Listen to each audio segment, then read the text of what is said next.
나는 2년 전까지 저주대행 아르바이트를 했습니다.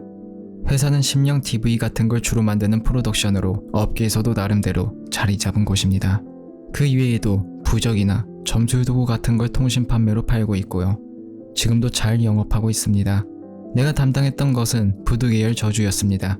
의뢰자에게 저주를 걸 상대의 손톱과 머리카락을 받은 뒤 부두 진흙 인형에 집어넣고 주문을 외우며 바늘로 찌르는 거죠. 모든 과정은 사진을 촬영해서 의뢰인에게 보고합니다. 요금은 3단계 플랜으로 나눠져 있고 나름대로 가격이 좀 됩니다만 3개월 이내에 효험이 없으면 전액 환불이 가능했습니다. 아마 70% 정도는 환불을 받아갔던 것 같네요. 아르바이트를 시작하고 2달 정도는 아무 일도 없었지만 3달째 되던 무렵부터 온몸에 심한 발진이 일어나기 시작했습니다. 병원에서는 내부 장기에 문제가 있어서 생긴 것이라는 진찰을 받았고요. 그 무렵부터 내 주변에서 이상한 일이 계속 일어나기 시작했습니다. 키우고 있던 고양이가 나를 피하게 되었습니다. 뭐 원래부터 그렇게까지 부침성 있는 녀석은 아니었지만 어느 날 갑자기 수족관을 키우던 열대어들이 전부 죽어서 둥둥 떠있던 적도 있습니다. 뜰에 있는 나무 한 그루가 말라 죽고 주변에는 바퀴벌레나 파리 같은 벌레가 드글드글했고요. 한 번은 책을 열었더니 큰 지네가 한 마리 끼어있던 적도 있습니다. 뭐 그래도 집이 외곽 쪽 동네에 있다 보니 그럴 수 있겠다 싶은 정도였습니다. 하지만 얼마 뒤부터 아버지의 모습이 점차 이상하게 변해갔습니다. 아버지는 아직 50대로 꽤 엄격한 회사에 다니십니다. 그런데 새벽 3시가 넘으면 잠옷 차림으로 집 밖으로 나가시더라고요.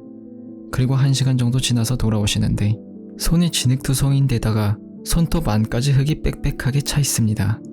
게다가 큰 소리를 내면서 나가는데도 아침에 물어보면 어디 나간 적 없다고 대답하시는 겁니다. 같이 살던 누나네 3살 난 조카가 자다가 배를 혼자 쥐어뜯어 피투성이가 된 적도 있었습니다. 물론 죄다 우연히 겹친 것이라 하면 할 말은 없지만 나도 그 무렵 매일 같은 꿈을 꾸고 있었습니다. 내가 방 침대에서 자고 있으면 7명의 사람이 나를 둘러싼 채 내려다보는 겁니다. 한 번도 본 적 없는 사람들이었습니다. 다들 일본식 잠옷 같은 걸 걸치고 나를 내려다보며 아무 말 없이 고개를 내젓고 있었습니다. 이런 꿈을 2주가량 계속 꾸었고 괴상한 일들이 이어지다 보니 자연스레 저주대행 아르바이트가 마음에 걸리기 시작했습니다. 친구에게 상담을 했더니 점을 보는 지인을 소개시켜줬습니다. 영험하다기에 한번 만나보기로 약속을 하고 잡았죠. 아니나 다를까 저주대행 아르바이트 때문에 점점 나쁜 기운들이 몰려들고 있다는 말을 들었습니다. 특히나 부두계열 저주는 본인보다는 주변에 아끼는 것들에게 재앙이 몰린다고 합니다. 나를 꿈속에서 내려보던 7명은 미사키라는 것으로 나를 지키는 7명의 조상인 것 같다더군요. 나는 일주일 뒤 아르바이트를 그만두었고 거짓말처럼 이상한 일들이 싹 사라졌습니다. 발진은 2달 정도 있다 나았고요. 그 후 추석날 가족끼리 근처에 있는 위패를 모신 절에 성묘를 갔습니다. 흠해진 곳에 있던 무덤 주위 흙이 유골함이 보일 정도로 마구 파여져 있었던 것이 지금도 기억에 남아 있습니다.